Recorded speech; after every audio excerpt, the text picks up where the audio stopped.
पूरा घर रोशनी से नहाया हुआ था। हर कोना किसी उत्सव की चमक में डूबा हुआ, हंसी ठिठोली की गूंजें। और एक रात जो शायद उस घर को सोने नहीं दे रही थी। मैं उस सजाए हुए बहुमंजिला मकान के सामने खड़ा था, किसी अजीब सी उम्मीद से भरा हुआ।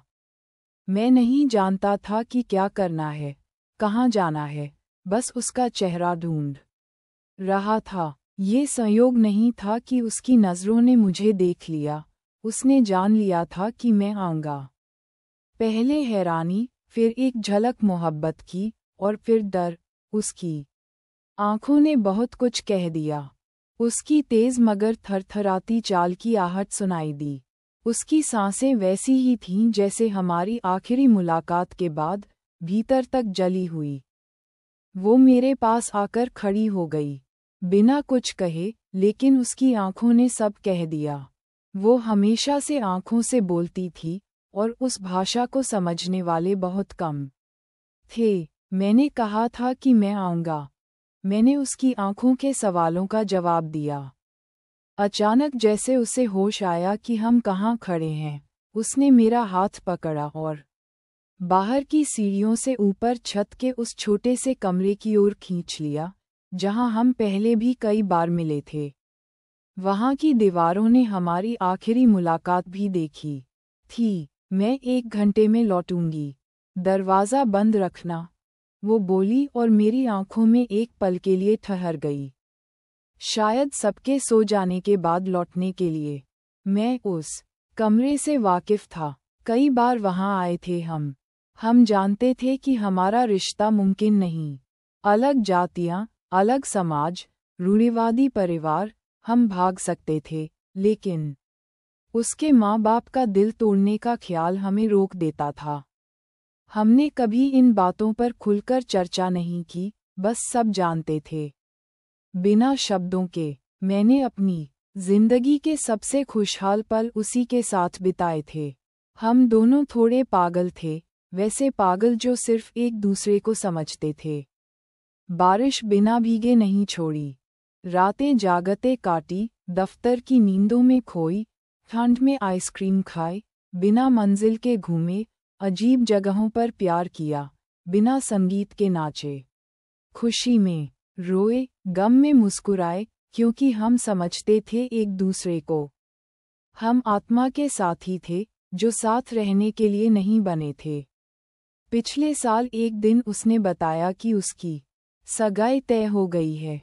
दिल टूटा, लेकिन कोई विरोध नहीं किया। सिर्फ एक आखिरी चुंबन मांगा था मैंने। कोई आंसू नहीं थे, कम से कम दिखने वाले नहीं। और जाते जाते उसकी आंखों ने मुझसे कहा था, शादी से एक रात पहले आ जाना। न भागने के लिए, बस आकर खड़े रहने के लिए। वही कर रहा था मैं। वो लौट आई थी, कमरा बंद किया और मेरी ओर वैसे ही देखा, जैसे हमेशा देखती थी, सिवाय इसके कि अब उसकी आंखें कुछ और कह रही थीं। कल मेरी शादी है, उसने कहा। ये वो नहीं थी जिसे मैं जानता था। जिंदगी ने शायद उसे बदल दिया था। मैं जिंदा था, ये सोचकर अजीब लगा। मेरी बेचैनी शायद उसने पढ़ ली।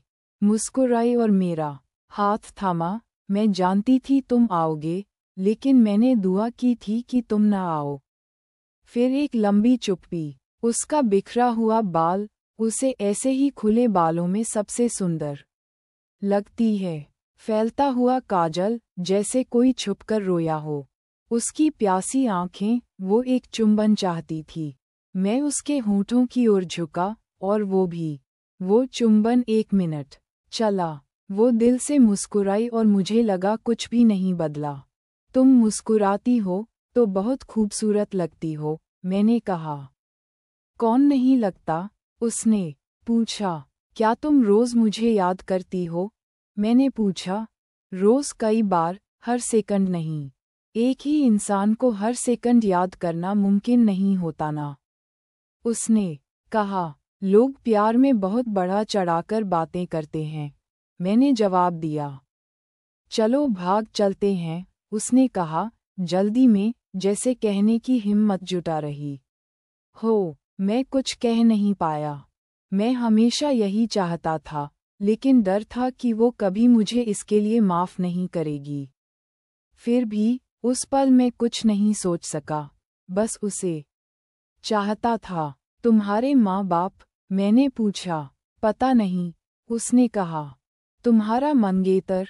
पता नहीं। तुम? पता नहीं। वो अब भी मुस्कुरा रही थी। और यही रहस्य तो था जिससे मैं कभी उबरा ही नहीं। मेरे दिल में एक चमक आई। मैंने पलों में पूरी जिंदगी उसकी आंखों में देख ली। चलो, मैंने कहा। उसकी मुस्कान गायब हो गई। आंखें भीग गईं। मैं चाहती थी कि तुम मना कर दो, ताकि आखिरी कोशिश करने वाली मैं रहूं।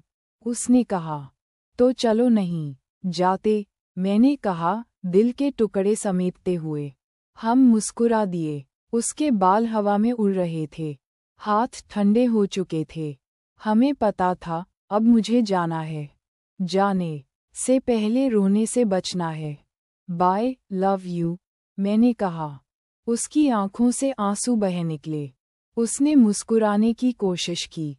मुझे याद करना, जब खुश रहो तब भी, जब टूट जाओ तब भी, जब कुछ खास हो, जब लगे कोई नहीं समझता, मुझे याद करना।